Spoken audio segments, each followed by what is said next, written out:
warahmatullahi wabarakatuh. Waalaikumsalam warahmatullahi wabarakatuh. Oke, saya ucapkan terima kasih banyak dan selamat datang untuk ibu-ibu yang telah hadir pada hari ini untuk melanjutkan modul 3 di mana kita akan membahas tentang pencegahan dan penanganan stunting melalui pemenuhan kesejahteraan ibu hamil. Oke. Sebelum kita melanjut ke pembahasan, saya mau kita lebih akrab lagi dengan cara mengucapkan yel-yel ya. Mengucapkan yel-yel, jadi sama-sama ketika saya, jadi kata-katanya seperti ini, Ibu. Ketika saya mengucapkan ibu hamil, ibu-ibu bersama-sama semua mengucapkan mari kita beri dukungan. Mari kita beri dukungan, ya, oke? Kita mulai ya. Ibu hamil, Mari kita beri dukungan. ibu hamil, Mari kita beri dukungan. ibu hamil. Mari kita beri dukungan. Oke, terima kasih. Tepuk tangan dulu dong, Ibu. Oke, jadi pembahasan kita hari ini tentang pencegahan dan penanganan stunting melalui pemenuhan kesejahteraan ibu hamil, ya. Saya akan membahas sedikit deskripsi tentang modul kita hari ini.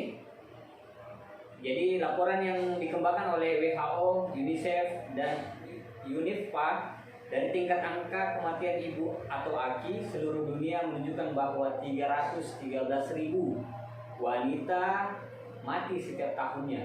Wah, sangat ngeri sekali. Jadi satu setiap menit karena komplikasi dari kehamilan dan persalinan. Nah, itu ngeri juga nih ya. Berdasarkan survei demografi kesejahteraan Indonesia atau biasa disingkat SDKI tahun 2012, angka kematian ibu atau AKI di Indonesia masih tinggi sebesar 359 per 100.000 kelahiran hidup dalam kurung Kemenkes RI 2014. Tingginya angka kematian ibu mencerminkan rendahnya kesejahteraan pada ibu hamil. Ya.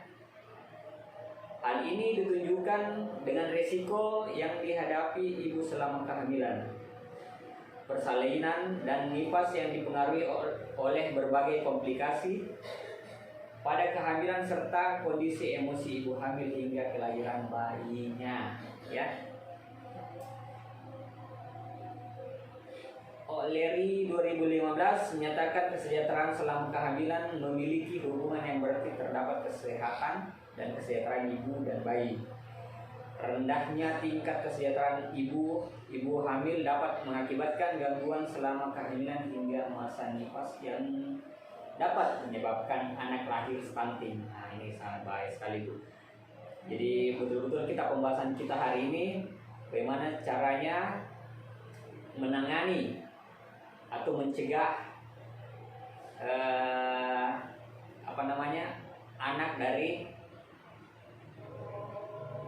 anak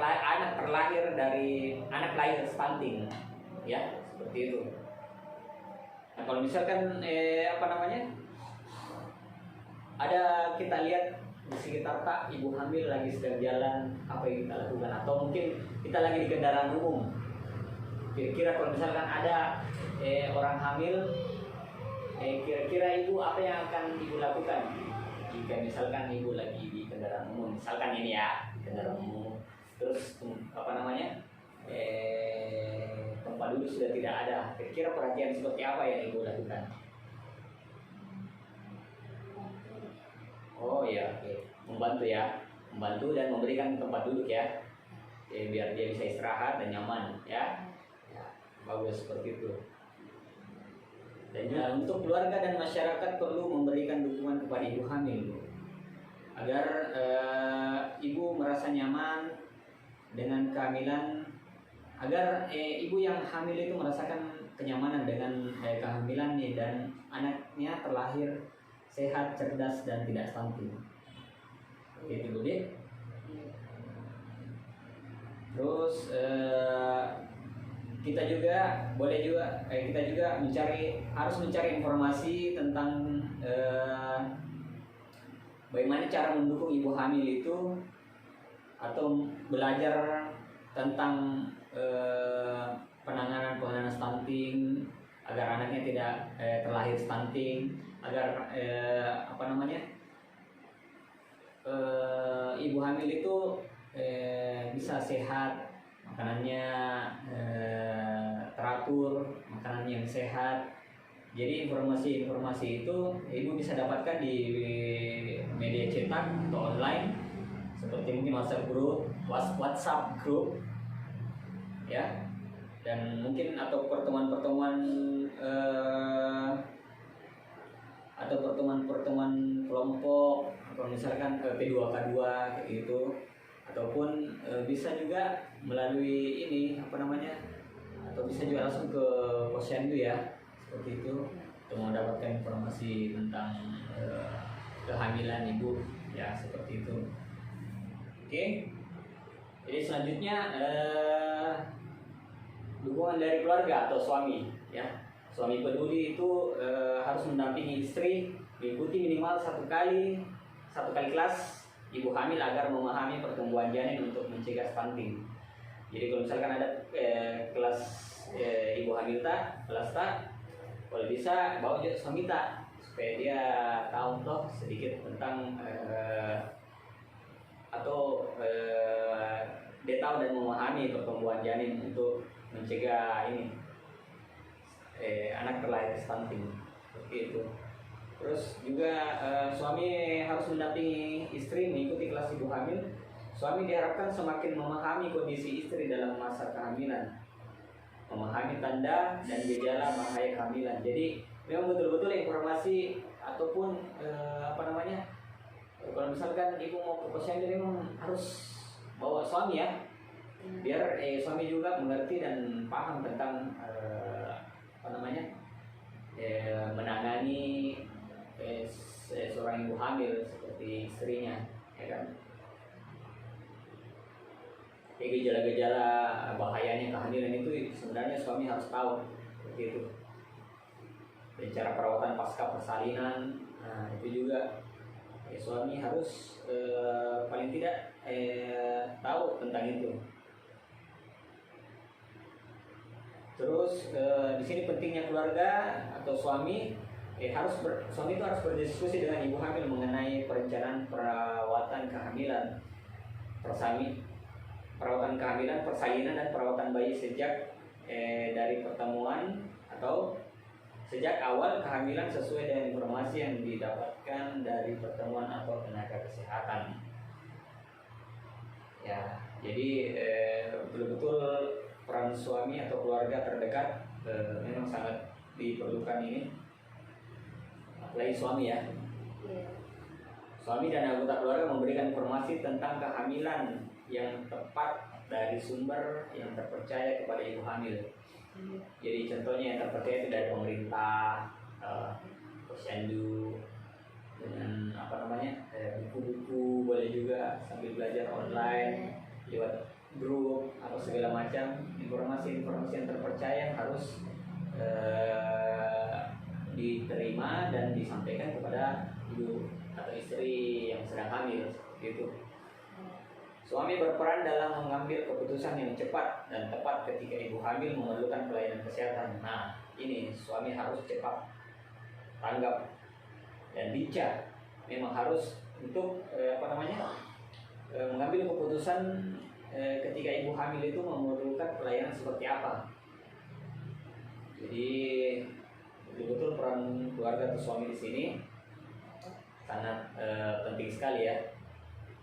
Jadi bawa Bu, suami tak, kalau misalkan ada kayak pembelajaran tentang ini ibu hamil, bawa supaya tahu gitu.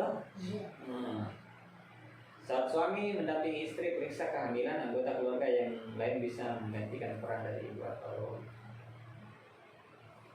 ayah dengan memasak dan jadi keluarga lain itu di keluarga lain misalkan ada anak atau siapakah yang di rumah mertua, ya yang lain itu yang harus menggantikan pekerjaan istri, misalnya ibunya dengan suaminya, kayak begitu. Harus misalkan diantar anak, misalkan ada anak apa, ada anak besar diantar ke sekolah atau ditemani belajar. Jadi suami itu harus fokus sama istrinya yang sedang hamil. Nah, jadi itu kita sampaikan sama kita, sama suami kita. Nah, sebagai ibu yang sedang hamil, tapi kalau ada tetangga yang sedang hamil, jalan-jalan ke rumah jalan-jalan ke tetangga, lihat-lihat kasih support, kasih dukungan, kasih motivasi di tetangga biar dia itu tidak terlalu memikirkan apa yang ada di dalam, apa yang terjadi sama dia, karena biasa ibu yang sedang hamil itu terlalu banyak dia pikirkan masalah-masalah apakah gitu, ataupun apa yang akan terjadi nanti ketika saya sedang nanti pada saat melahirkan. Jadi kita harus bicara-bicara positif ketika kita berkunjung ke rumahnya, sampaikan informasi positif yang bisa membangun ibu hamil ini tetap bisa semangat dalam melanjutkan dalam melanjutkan perjalanannya dalam mengandung anaknya, seperti itu. Nah, ada beberapa manfaat yang baik juga untuk kelas ibu hamil itu, ibu. Jadi yang pertama itu berbagi pengalaman dengan calon ibu lainnya. Terus yang kedua, suami lebih banyak tahu. Jadi memang harus bagus Samita. Terus yang ketiga, lebih mengenal penanganan persalinan dan pasca persalinan. Terus yang keempat, melatih keterampilan bernapas. Jadi pada saat hamil itu memang betul-betul pernapasan itu harus lebih diatur. Beda gitu dengan kita lagi bernapas tanpa ada bayi di kandungan kita, tanpa ada yang normal kayak seperti itu. Jadi beda sekali. Jadi harus ada keterampilan bernapas. Terus yang kelima itu lebih siap menghadapi persalinan dan pasca persalinan. Itu kan biasa kalau misalkan ibu sudah mau nih brojol tuh pikirannya tuh lain-lain nih. Jadi istilahnya peran suami dan keluarga dan masyarakat di sekitarnya itu harus kasih kasih motivasi ya, agar dia tetap tidak terlalu dipikirkan gitu pada saat dia mau melahirkan. Terus jadi mungkin sampai sini ada ibu mau bertanya tentang ini modul kita hari ini. Kan ada di bukunya yang sudah saya bagikan toh. Jadi ada beberapa informasi di situ, ibu boleh baca-baca nih, baca dengan baik. Kalau misalnya ada mau ditanyakan nanti pada saat kita pertemuan lagi, ini masih ada lanjut di modul 4. Jadi pada saat pertemuan berikutnya ibu boleh catat-catat memang Miki apa yang mau kita tanyakan, tapi belajar dulu lihat Ki. Misalkan ada yang kita mau tanyakan kita catat, jadi nanti pada saat modul berikutnya, pada saat pertemuan berikutnya kita bisa tanyakan ke saya lagi. Jadi sama-sama kita belajar, sama-sama kita di sini mencari informasi dan memberikan informasi. Ya. Mungkin ada mau ditanyakan Ibu sebelum saya tutup? Tidak ada? Oke. Mungkin pertemuan kita pada hari ini cukup sekian. Semoga pembelajaran tentang pencegahan dan penanganan stunting melalui pemenuhan kesejahteraan ibu hamil, informasinya bisa diterima dengan baik. Dan hari ini semoga berikutnya dan pertemuan berikutnya kita bisa bertemu lagi, diberi kesehatan dan diberikan umur panjang, kita bisa tetap berkumpul lagi kembali di modul 4 nanti. Ya. Terima kasih untuk hari ini Bu atas kesempatannya dan kehadirannya. Saya ucapkan terima kasih. Assalamualaikum warahmatullahi wabarakatuh. Waalaikumsalam.